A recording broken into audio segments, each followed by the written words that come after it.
everyone! Today, I want to tell you about my trip to the farm. It was last weekend, and I went with my family. We had so much fun!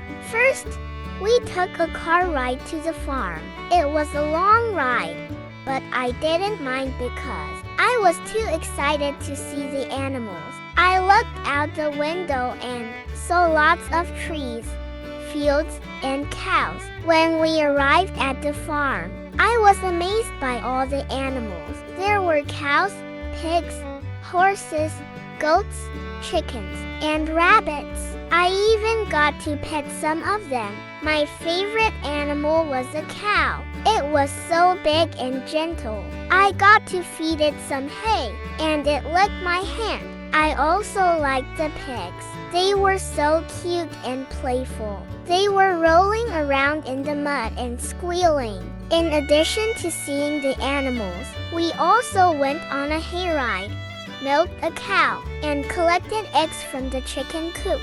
It was a lot of work, but it was also a lot of fun.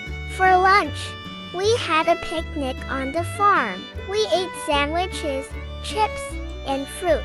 It was delicious.